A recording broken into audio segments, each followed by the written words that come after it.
The height of a uniform frustum of a cone is 28 centimeter and the radius of its top and bottom are 21 centimeter and 35 centimeter respectively. Find the distance of its CG from the top of the cone.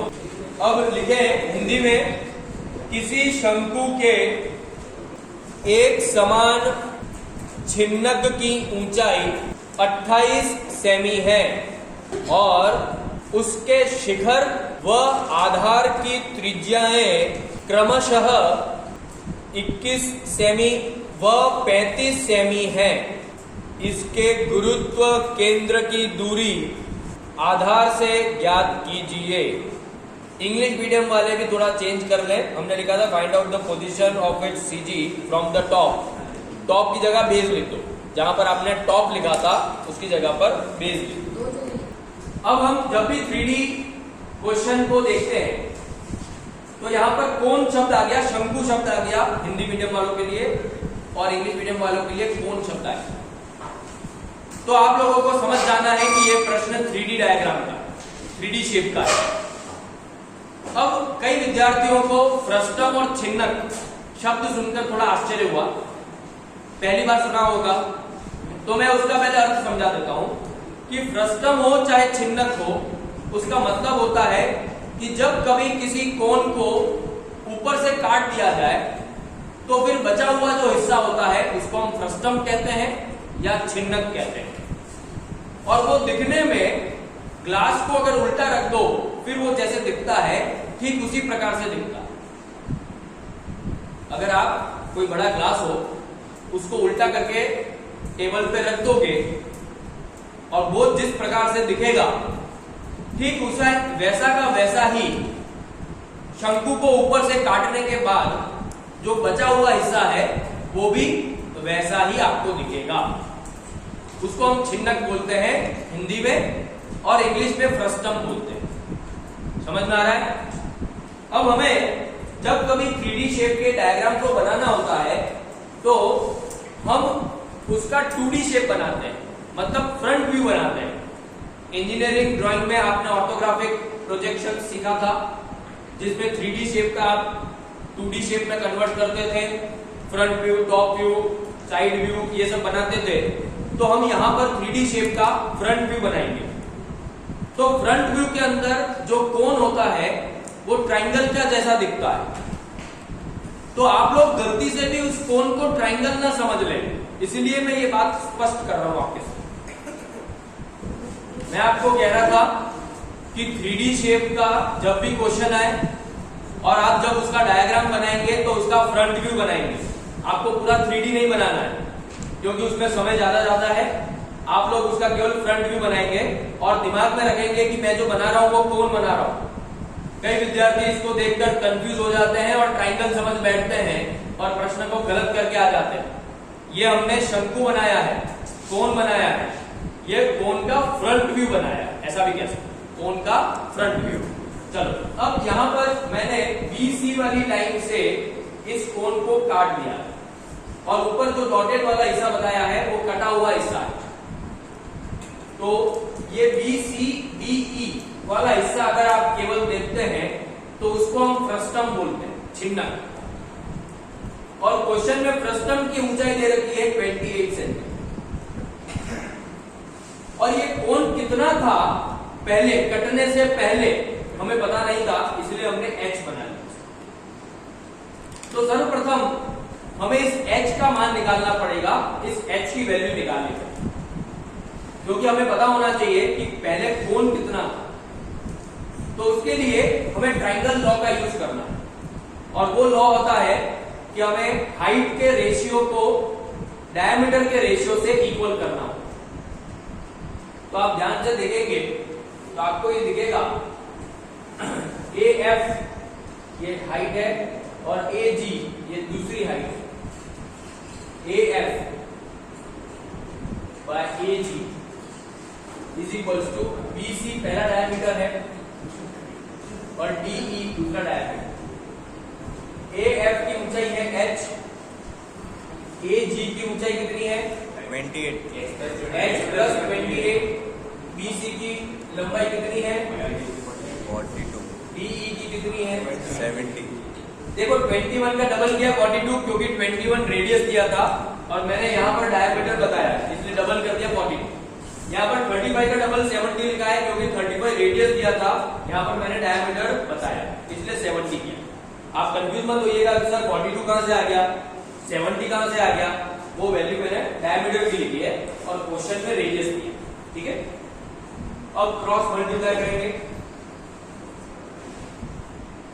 70h is equal to 42 into h plus 20. 70h is equal to 42h plus 42 into 20. h वाले term एक साथ हो जाएंगे 70h minus 42h is equal to 42 into 28. ये तो हो जाएगा 28h। ये कितना हो रहा है मल्टीप्लाई करने पर 1176। तो h is equal to 1176 upon 28 42। तो h is equal to मिल गया हमें 48। यहाँ पर h का मान मिल गया हमें 42। ठीक है। अब हम जिस प्रकार से सेंटर ऑफ ग्रेविटी के सवालों को हल करते थे ठीक उसी प्रकार से इस प्रश्न को भी वैसे ही हल करेंगे। तो सबसे पहला स्टेप क्या था याद करो बताओ। हमें ये डिसाइड करना है कि क्या इस प्रश्न में x बार ज्ञात करना है या y बार ज्ञात करना है। तो बताओ क्या ज्ञात करना है y बार, ठीक है। फिर दूसरा स्टेप क्या करते थे ब्लॉक बनाते थे। यहाँ पर दो ब्लॉक है। पहला ब्लॉक है कि अगर कोण नहीं कटता तो वो पहला ब्लॉक होता, मतलब पहले ADE ये पूरा एक कोण वो पहला ब्लॉक है, उसमें से दूसरा ब्लॉक कटा जो कटा हुआ है ABC। तो ये दो ब्लॉक हो गए, दोनों ही कोण है। पहला तो कटने से पहले वाला कोण पूरा और दूसरा कटने के बाद जो कोण बना वो दोनों कोण, ठीक है। अब हमें फॉर्मूला बनाना है, इसको थोड़ा सा ध्यान से देखिएगा क्योंकि थोड़ा सा डिफरेंट है। फॉर्मूला बनेगा y1 v1 minus y2 v2 upon v1 minus v2। अभी तक हम हर सवाल में फॉर्मूला में प्लस लिखते आ रहे हैं, यहां पर हमने माइनस लिखा है।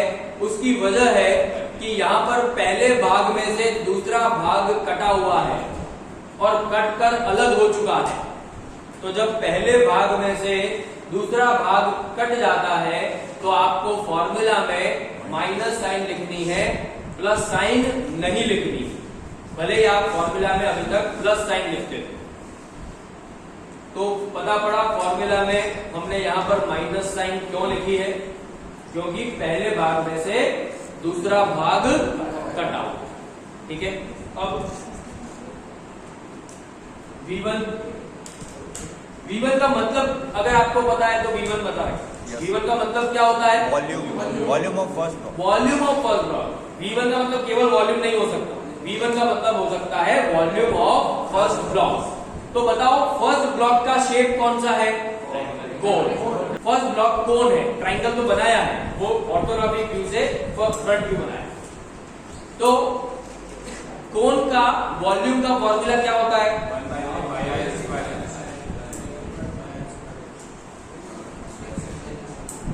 अब यहां पर रेडियस की वैल्यू क्या लोगे 35। एच की वैल्यू क्या लोगे 28।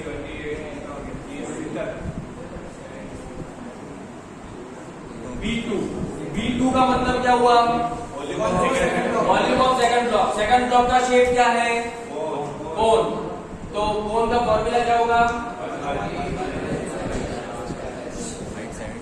R की वैल्यू क्या लोगे H की वैल्यू क्या लोगे अब बचा y1 और y2। y1 का मतलब क्या होता है Sir, distance डिस्टेंस क्या? reference point distance from reference line to the center of gravity of the to the centre of the gravity of block 1 या ब्लॉक 2। तो रेफरेंस लाइन आपको बता दिया पहले से, आधार लेना है, आधार से गुरुत्व केंद्र ज्ञात करना है, ऐसा बोला है, मतलब आधार ही आपकी रेफरेंस लाइन। अब पहले ब्लॉक का सेंटर ऑफ ग्रेविटी मार्क करो। तो पहले ब्लॉक का सेंटर ऑफ ग्रेविटी जब भी मार्क करना हो तो आपको याद करना है कि पहले ब्लॉक का आकार यानी शेप क्या है। कोन के सेंटर ऑफ ग्रेविटी का फॉर्मूला क्या है? h/4 नहीं, h/4 फ्रॉम बेस। तो फ्रॉम बेस मतलब बेस से h/4, तो h/4। अब आप देखोगे कि पहले ब्लॉक के बेस से रेफरेंस लाइन कितनी दूरी पर है? पहले ब्लॉक के बेस से रेफरेंस लाइन कितनी दूरी पर है?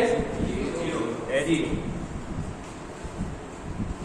क्योंकि इसका ब्लॉक ही रेफरेंस लाइन, पहले ब्लॉक का बेस ही रेफरेंस लाइन है, इसलिए 0। ठीक है, अब सेकंड ब्लॉक y2, तो पहले सेकंड ब्लॉक का सेंटर ऑफ ग्रेविटी बताओ। h/4 from base second block के लिए, सेकंड ब्लॉक के लिए h/4 फ्रॉम बेस, यहां से कहीं यहां चलोगे। अब मुझे बताओ सेकंड ब्लॉक के बेस से रेफरेंस लाइन कितनी दूरी पर है? 28 प्लस 28। तो यहाँ पर y1 में h की वैल्यू क्या लोगे? 70। y2 में h की वैल्यू क्या लोगे? ये सारी वैल्यूज आप खुद कैलकुलेट करोगे कैलकुलेटर से। जब आपको v1, v2, y1, y2 की वैल्यूज मिल जाएंगी, ये सारी वैल्यूज आप y बार के फॉर्मूला में रखोगे और आपको y बार का आंसर मिल जाएगा। A body consist of a right circular solid cone of height 20 centimetre and radius 6 centimeter placed on a solid hemisphere of same radius. Find out the position of the CG from the top of the body. अब Hindi medium वाले लिखेंगे, एक संयुक्त body 20 semi ऊंचाई तथा 6 semi त्रिज्या के शंकु और उसके समतल से जुड़े इसी त्रिज्या के ठोस गोलार्ध से मिलकर बना है। शंकु के शीर्ष से बॉडी के गुरुत्व केंद्र की दूरी ज्ञात कीजिए। ये क्वेश्चन आप सभी को घर से करना है, होमवर्क है, प्रयास करेंगे। और अगर नहीं आता है तो मैं आपको अगले क्लास में इस क्वेश्चन को सॉल्व करना सिखाऊंगा, लेकिन पहला प्रयास आप लोग करेंगे। और कहीं अगर आप अटक जाएंगे या नहीं कर पाते हैं तब मैं आपको अगली क्लास में इस क्वेश्चन को सॉल्व करना सिखाऊंगा। ठीक है? Yes, sir.